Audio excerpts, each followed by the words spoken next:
Professor, segundo a pesquisa Retratos da Leitura no Brasil, eu achei muito interessante que a última, agora de 2012, identificaram que metade da população do Brasil pode ser considerada leitores. Metade da população do Brasil, 88,5 milhões de brasileiros. Mas dessa metade, lê-se aí muito pouco, 3 livros por ano. Lê pouco porque a gente compara com outros países que, por exemplo, a França lê 15, 16 livros por ano. Realmente o brasileiro lê pouco, professor? Bom, aquela história, né? A gente precisa considerar o que significa leitura. Né? Porque hoje em dia dizem que a internet ela veio jogar contra a leitura. Isso é uma bobagem. A internet veio jogar a favor, porque a internet é basicamente lida. Né? Tudo que você faz na internet é lido. As pessoas veem vídeo, né? Eu acho que hoje o canal de televisão mais visto no mundo deve ser o YouTube. Eu acho que não tem outro canal mais visto que o YouTube no mundo. Mas, tirando isso, o grosso é lido. Né? Nas redes sociais, basicamente as pessoas leem. Leem porcaria, mas leem. Né? Escrevem porcaria, mas escrevem. Então acho que nunca as pessoas escreveram tanto e leram tanto, não importa que qualidade, do que nessa época que a gente está vivendo. O problema é o que as pessoas estão lendo. Né? É isso que é o problema no Brasil. A quantidade de bobagem que as pessoas leem é medido, eu não preciso de nenhuma pesquisa. É só acessar meu Facebook e verificar o que as pessoas compartilham ali. As pessoas compartilham as maiores idiotices como se fossem verdade, porque elas não conseguem distinguir, né, o mundo real do mundo virtual e a verdade da coisa mais da mentira mais idiota, mais absurda. Isso demonstra o quê? Que elas têm pouquíssima profundidade, entendem pouco de percepção de realidade, não sabem o que é realidade, o que é percepção de realidade. E não tem conhecimento, elas não têm estofo para fazer essa distinção.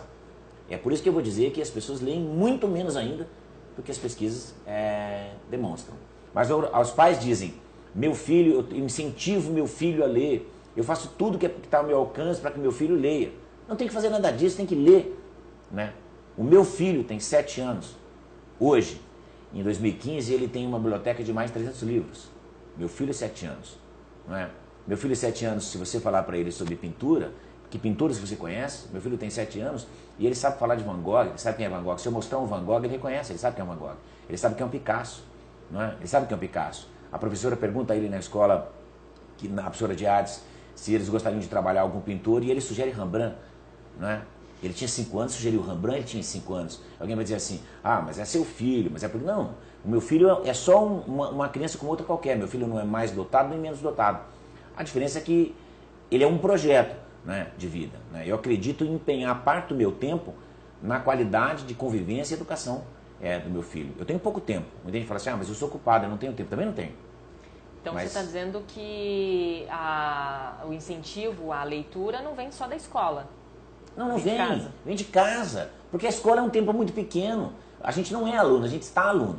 Não é verdade? E eu acredito uma coisa, não há nada para ensinar. O pensador francês Joseph Sacotot, sobre quem eu escrevia agora há pouco, diz o seguinte, não há nada para ensinar, mas há tudo para aprender. Então o que acontece? A gente tem que inocular o desejo de aprender no DNA das pessoas. Né? Por que você quer saber? Só porque eu quero saber. Perguntar por que é assim, por que você pintou dessa cor? Não é? Por que essa casa foi construída dessa maneira? Questionar, né? Por que essa cidade chama disso? É isso, é a curiosidade pela curiosidade. Mas por que você quer saber isso? Só porque eu quero saber. Mas só porque isso me deixa mais feliz. É só por isso. Por que o seu nome é esse? Por que o seu nome não é aquele? Entende? Esse tipo de coisa que faz a gente feliz. Isso é o prazer. E a leitura nos traz esse prazer. Não é? Agora, qual é a história aí? Eu sei que a sua história de vida é muito legal. Já ouvi, já vi outras entrevistas também. Quando começou esse gosto pela leitura, professor, na sua vida? Olha, o mais remoto que eu consigo imaginar é 4 anos, quando eu fui alfabetizado. Né? 4 anos de idade, 4 anos você já eu gostava lia e de ler? escrevia. Eu lia e escrevia com 4 anos de idade. Quando eu entrei na escola aos 5, né, naquele tempo ainda não havia pré, primeiro que eu era uma criança pobre, então não tinha como ir ao jardim da infância, ao pré-primário, porque não existia isso. Se existia, não existia para as crianças pobres, então eu não tinha. Mas eu tinha um irmão que era curioso, tenho um irmão mais velho, e ele ia para a escola, ele foi alfabetizado, ele é 4 ou 5 anos mais velho do que eu, e ele foi alfabetizado e ele voltava para a escola e a gente tinha um quadro, ele trazia toquinhos de giz, e ele aprendia a escrever, ele ensinava os irmãos a escrever. Ele aprendia a ler, ensinava os irmãos a ler. Né? E essa era a nossa diversão. Nós éramos 4 irmãos e a nossa diversão era essa. A gente tinha uma coleção de livros, de 16 histórias, E, obviamente, 16 histórias você lê muito rapidamente. A gente praticava aquilo, sempre com as mesmas 16 histórias. Chegou uma época, veja que engraçado, ele não se lembra disso, que eu já comentei isso com ele, ele não se lembra. Ele dizia, eu vou contar a história até um tanto, aí o irmão diz para e o outro irmão continua de um jeito que não é o jeito original da história.